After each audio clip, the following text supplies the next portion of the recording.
Om Swastiastu. Nama saya Pandi Putu Sri Widya Putra dengan NIM 19102028. Hari ini saya akan menjelaskan mengenai sistem informasi yang digunakan di sebuah hotel. Di kesempatan kali ini, saya akan menggunakan dua aplikasi yaitu Armadillo Hotel dan Armadillo Resto, di mana aplikasi ini dapat didownload dengan gratis melalui website sistemhotel.id. Nah, mari kita mulai dengan cara mendownload aplikasinya terlebih dahulu.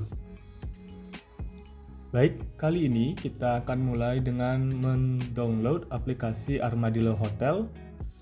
Sekarang kita sudah di website sistemhotel.id. Di sini bisa dilihat ada 3 aplikasi yang bisa kita pilih: Armadillo Hotel, Armadillo Hotel Accounting Back Office, dan Armadillo Hotel Resto. Untuk pertama yang kita pilih adalah Armadillo Hotel. Bisa kita klik kiri dan simpan aplikasinya di tempat yang kita pilih. Kemudian kita tunggu downloadnya selesai dan kita mulai untuk proses instalasinya. Baik, selanjutnya kita akan lakukan proses instalasi aplikasi Armadillo Hotel. Yang pertama yang harus kita lakukan adalah membuka aplikasi Armadillo Hotel Setup ini.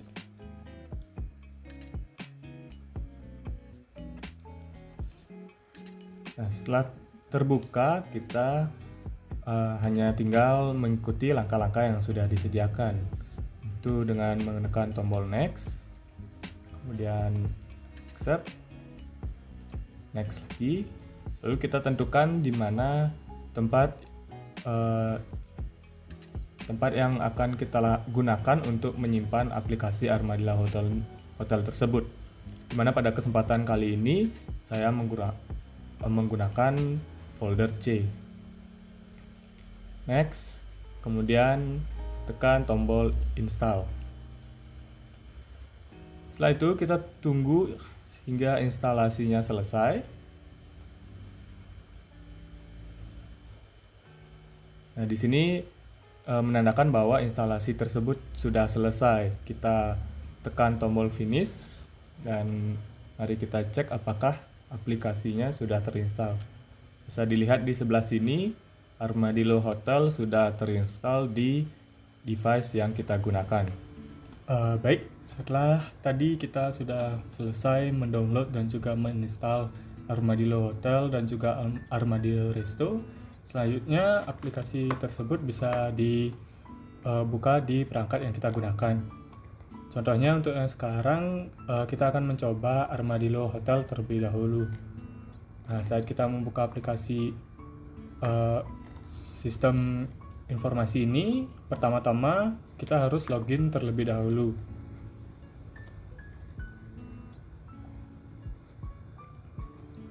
Kemudian masukkan username dan juga password, dimana untuk kali ini username-nya adalah admin.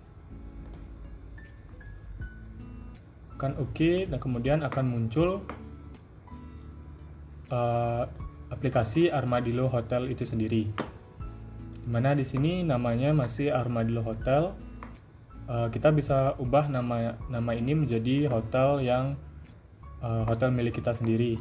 Caranya itu ada di menu pojok kiri atas. Kemudian ada setup nama hotel. Di sini kita bisa ubah identitas hotel kita. Contohnya Armadillo Hotel ini saya akan ubah menjadi Kencana Hotel. Alamatnya Jalan Irian,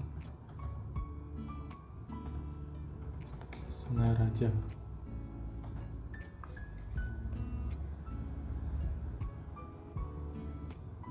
Simpan. Nah, ketika data sudah tersimpan, memang masih belum berubah. Caranya untuk melihat perubahan data tersebut yaitu login ulang ke aplikasi Armadillo Hotel ini.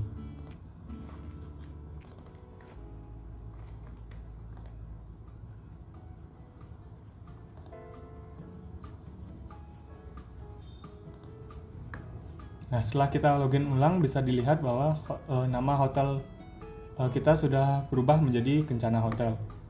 Jadi aplikasi Armadillo Hotel ini biasanya digunakan oleh departemen front office dan juga housekeeping. Bisa diperhatikan bahwa ini adalah tampilan depan atau tampilan utama dari aplikasi Armadillo Hotel. Bisa lihat ada beberapa fitur yang ada di aplikasi Armadillo Hotel ini. Salah satunya ada booking, guest in house, housekeeping, kasir, petty cash, report, EOD, export, statistik, dan juga deposit. Nah, untuk booking ini biasanya digunakan oleh front office, di mana mereka akan bisa membuat reservasi untuk tamu yang ingin menginap di hotel kita ini. Saya akan contohkan bagaimana cara kerjanya. Nah, di sini bisa dilihat ini adalah jumlah reservasi yang ada di Hotel Kencana. Bisa dilihat bahwa terdapat kode warna yang membedakan dari status reservasi tersebut. Contohnya kalau apabila kode warnanya itu putih, maka statusnya masih aktif. Kemudian kalau jika kode warnanya itu merah, maka artinya reservasi tersebut sudah check-in. Kemudian kalau abu-abu, reservasi tersebut artinya sudah dihapus atau cancel.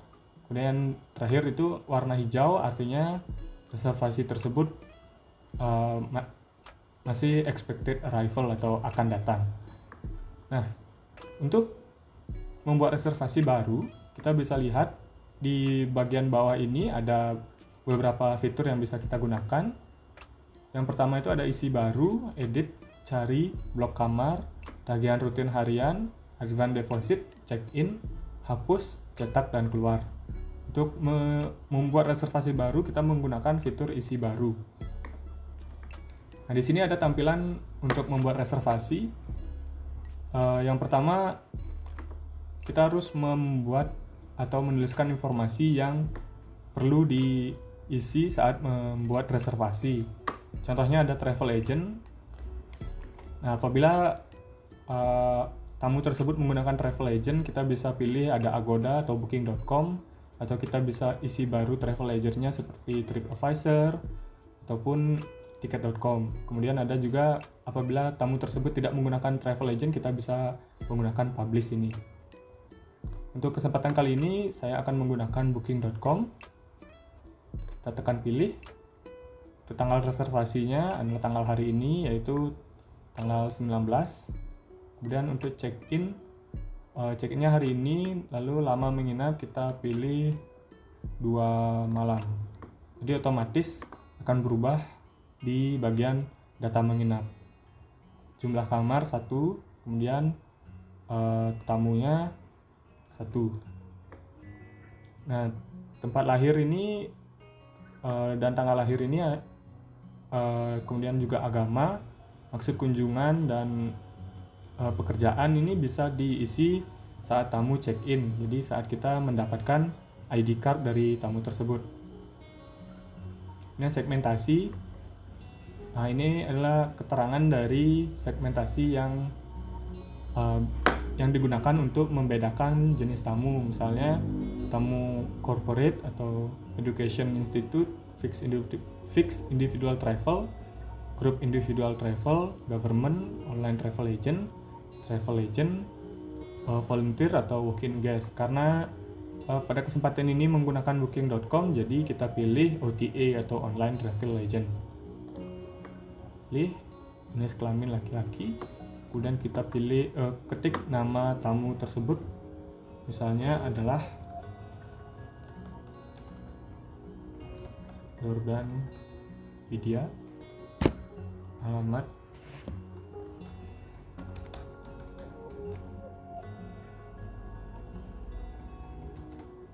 dan Singaraja,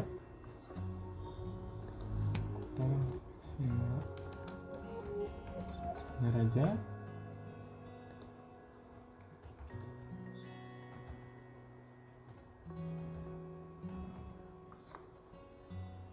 nomor telepon,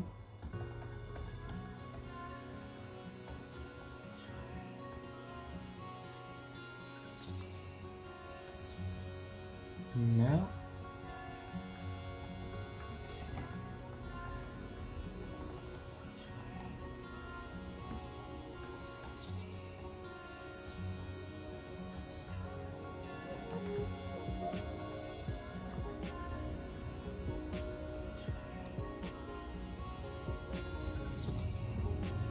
Kemudian kita tekan simpan.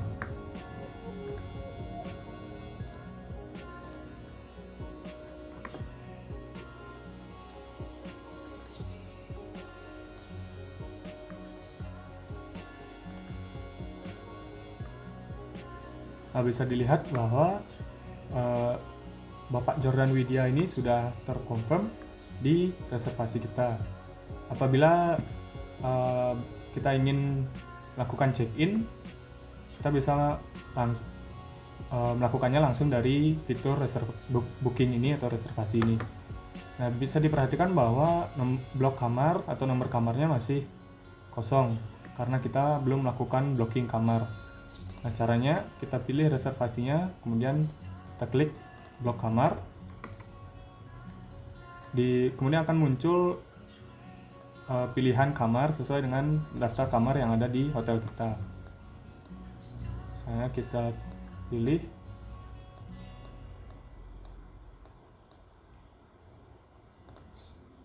kamar 303 tipe superior double. Kita pilih.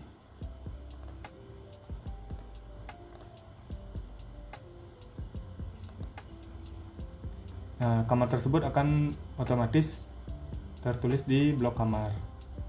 Nah, apabila Bapak Jordan Widya ini akan melakukan check-in, kita bisa lakukan dengan cara memilih reservasinya terlebih dahulu, kemudian tekan tombol check-in.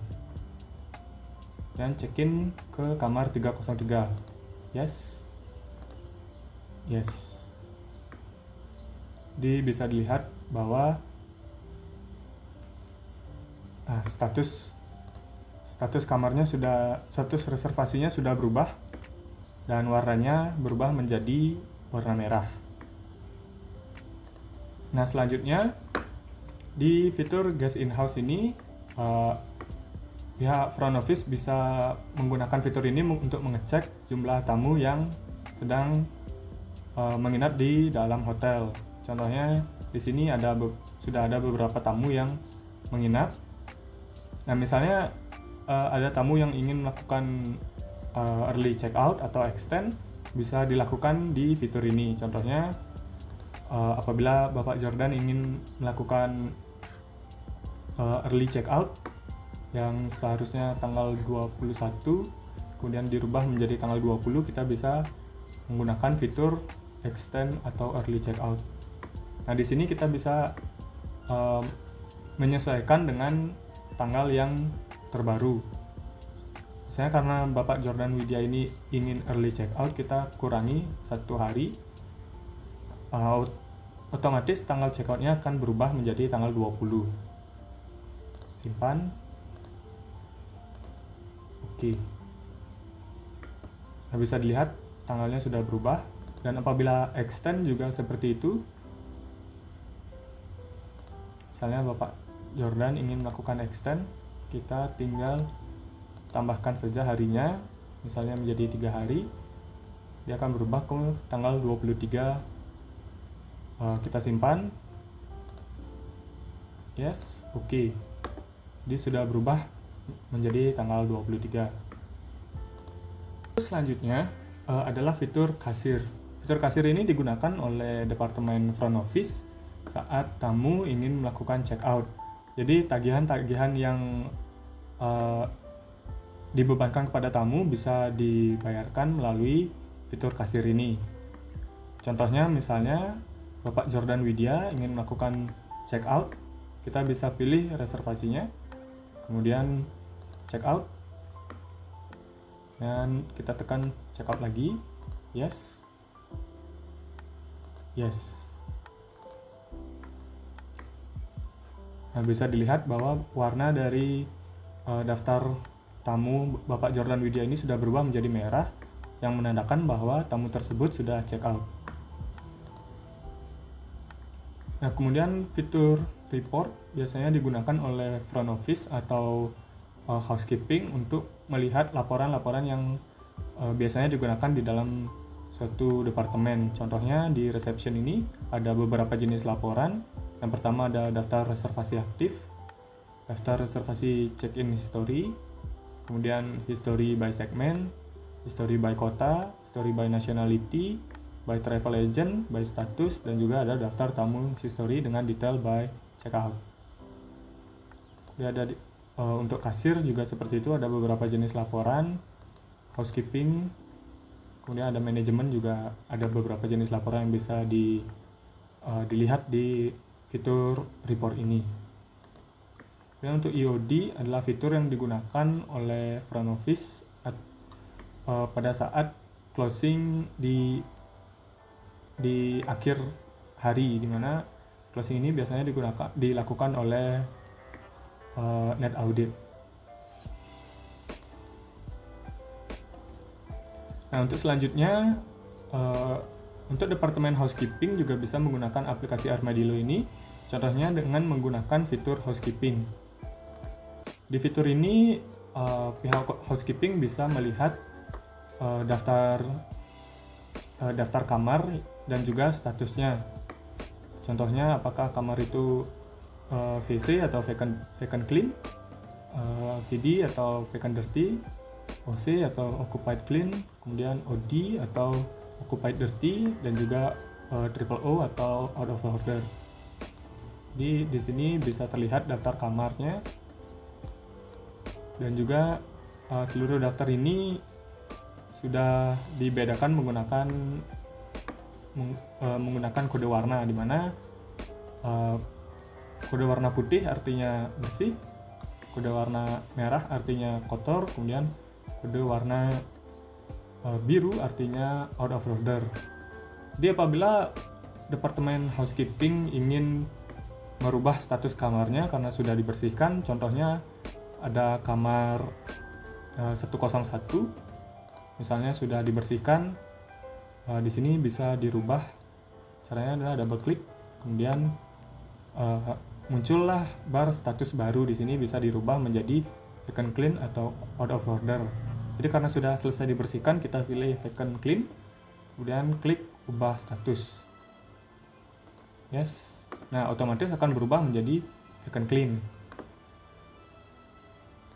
Kemudian departemen housekeeping juga bisa menggunakan fitur report, di mana di fitur report ini housekeeping bisa melihat daftar kamar. Contohnya seperti ini. Nah, ini adalah report daftar kamar yang ada di Hotel Kencana. Bisa dilihat semua kamar ini dibedakan menjadi tipenya, nomor kamarnya, dan juga status kamar tersebut. Dan apabila pihak housekeeping ingin mencetak laporan ini, bisa dengan tombol print tersebut. Selain daftar kamar, juga ada laporan daftar kamar kotor.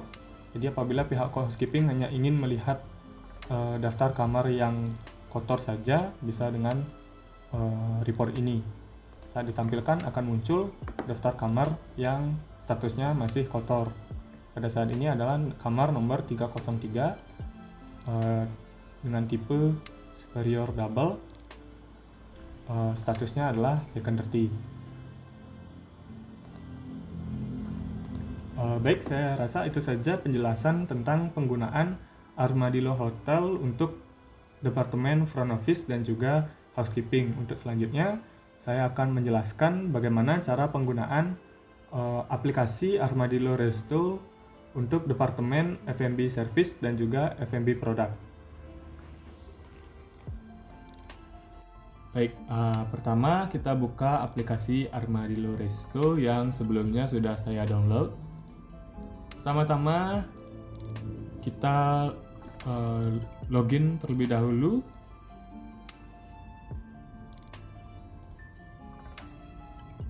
Nah, di sini bisa dilihat tampilan awal dari aplikasi Armadillo Resto, di mana ada beberapa fitur yang bisa digunakan oleh departemen F&B product dan juga F&B service. Salah satunya ada kasir, ada chef, ada waiter, ada EOD, ada hall, report, ada menu, ada customer, recipe, dan reprint bill. Baik, untuk departemen F&B product biasanya mereka akan bekerja menggunakan resep. Jadi fitur recipe ini digunakan untuk melihat resep-resep yang ada pada restoran. Kita juga bisa menuliskan resep baru dengan menggunakan fitur ini, contohnya dengan menekan tombol tulis resep.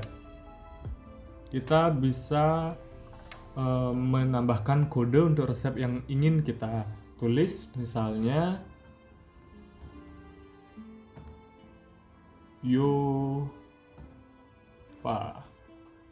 Yopa ini kita gunakan untuk menu yang bernama yogurt parfait untuk satu porsi, untuk satu orang porsinya satu, dan chef ini bisa dituliskan nama chef yang membuat resep tersebut. Contohnya adalah kita bisa tuliskan nama saya sendiri. Kemudian untuk bahan yang digunakan kita bisa tuliskan di sini. Untuk mempersingkat waktu, saya mengcopy resep yang sudah disediakan sebelumnya. Dan di sini ada cara membuat. Di sini kita bisa cantumkan file video, baik itu pembuatannya ataupun presentasi dari menu yogurt parfait ini. Setelah selesai semua, kita bisa tekan tombol simpan, tekan yes, data sudah tersimpan. Baik, bisa dilihat bahwa menu baru yaitu yogurt parfait ini sudah ditambahkan ke dalam daftar resep. Baik, kemudian kita masuk ke opsi fitur menu. Nah, di sini di daftar menu fitur menu ini kita bisa lihat menu-menu yang ada di restoran kita. Di mana di sini nama menu itu sudah dibedakan dengan kode warna, di mana warna hitam itu artinya menu tersebut ada dan siap untuk dijual, sedangkan warna merah artinya menu tersebut sedang habis atau kosong sehingga tidak bisa dijual. Untuk menu yang sebelumnya kita buat, yaitu yogurt parfait, kita bisa tambahkan ke dalam daftar menu ini dengan cara menekan tombol isi baru, kemudian tambahkan kodenya Yopa namanya, yogurt parfait.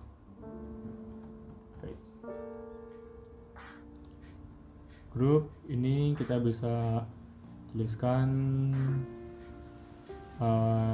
American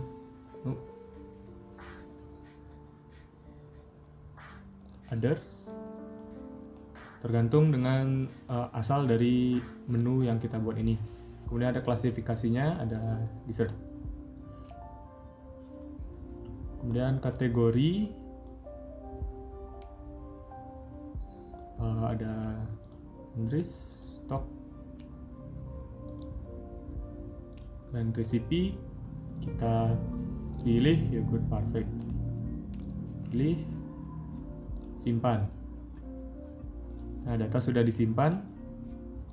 Kita bisa lihat di sini bahwa yogurt parfait sudah ditambahkan ke daftar menu. Saya rasa itu yang salah satu fitur yang bisa digunakan di departemen food and beverage product. Baik, selanjutnya saya akan menjelaskan fitur kasir yang biasanya digunakan oleh departemen F&B service untuk melakukan transaksi dengan tamu yang berkunjung ke restoran kita. Pertama kita tekan fitur tombol kasir. Nah, di sini kita bisa membuat transaksi baru dengan cara memilih meja terlebih dahulu, contohnya meja dalam 2. Kita pilih. Kemudian di detail transaksi ini kita bisa memilih menu yang dipilih oleh tamu tersebut.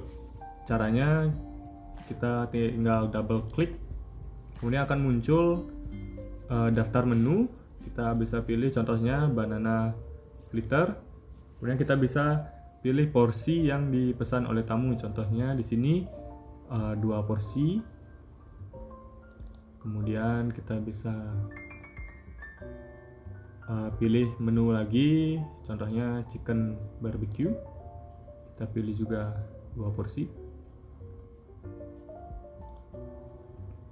Baik, terlihat di pojok kanan bawah terdapat total dari uang yang harus dibayarkan oleh tamu kepada kita. Di sini totalnya adalah 204.000. Nah, apabila tamu sedang melakukan proses makan, maka kita bisa pending terlebih dahulu transaksi ini. Nah, sehingga nantinya bisa kita bisa membuat transaksi baru. Dan apabila tamu sudah selesai makan, kita bisa ambil kembali transaksi tersebut untuk melakukan proses pembayaran. Contohnya kita pilih meja 2. Kita pilih. Kemudian kita pesan bayar. Di sini ada payment method atau bentuk dari pembayarannya. Metode pembayarannya ada beberapa pilihan. Salah satunya ada cash, ada debit card, ada credit card, ada city ledger, dan juga lain-lain. Di kesempatan kali ini kita pilih cash terlebih dahulu. Ada total transaksi yaitu 204.000. Kita bisa tuliskan jumlah uang yang dibayarkan oleh tamu. Contohnya misalnya 250.000. Jadi otomatis akan muncul kembalian yang harus kita berikan kepada tamu, yaitu 46.000. Kita simpan, kemudian cetak nota. Di sini terlihat nota yang akan dicetak. Kita bisa melakukannya dengan cara menekan tombol print.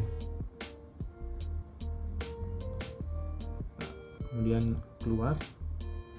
Baik, selanjutnya saya akan menjelaskan proses fitur chef yang biasanya digunakan oleh pihak F&B product untuk mengecek apabila ada orderan yang masuk ke dalam restoran. Di sini bisa dilihat daftar order masuknya ada 3. Yang biasanya dibedakan dengan kode warna, di mana putih artinya orderan tersebut baru saja masuk, kemudian hijau menandakan orderan tersebut sedang diproses. Nah, apabila kita ingin memproses orderan yang baru saja masuk tersebut, kita bisa pilih orderan menunya terlebih dahulu, kemudian kita tekan tombol proses. Dan apabila menu yang sudah diproses ini sudah selesai diproses, kita bisa pilih, kemudian tekan tombol selesai. Di orderan tersebut siap untuk diberikan kepada tamu. Selanjutnya ada fitur waiters. Kita bisa lihat di mana ada daftar menu yang sudah siap saji, di mana ini merupakan menu yang sudah selesai diproses tadi, chicken served with green sauce tadi. Jadi karena sudah selesai diproses dan siap untuk disajikan, kita bisa pilih menu tersebut dan tekan tombol sajikan. Ini menandakan bahwa menu tersebut sudah keluar dari dapur dan menuju ke meja tamu. Untuk selanjutnya ada fitur report. Fitur report ini digunakan untuk melihat laporan-laporan yang biasa digunakan di departemen F&B product dan juga F&B service. Contohnya ada beberapa bentuk laporan seperti laporan harian transaksi penjualan, uh, yang berbentuk kas, kemudian ada juga yang dengan detail, tanpa detail, ada juga yang kas per kasir, ada juga daftar menu per option, dan lain sebagainya.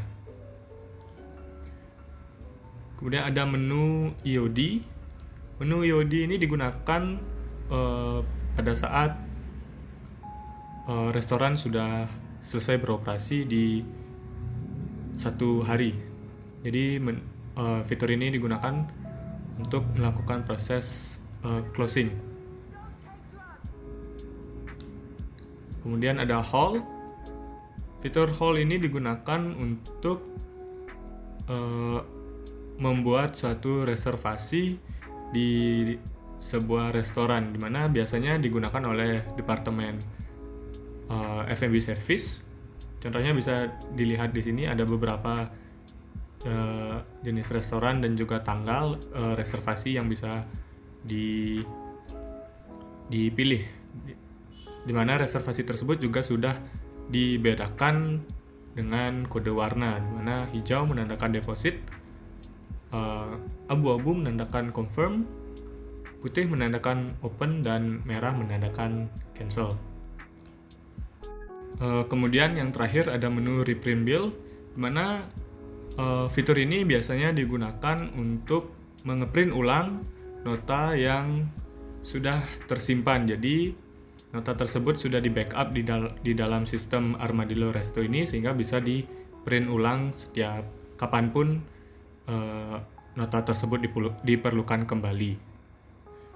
Jadi sekian penjelasan saya mengenai Armadillo Resto yang digunakan di Departemen F&B Product dan juga F&B Service. Baik, itu tadi pemaparan saya mengenai aplikasi Armadillo Hotel yang merupakan salah satu sistem informasi yang biasa digunakan oleh Departemen Front Office, Housekeeping, F&B Product, dan juga F&B Service.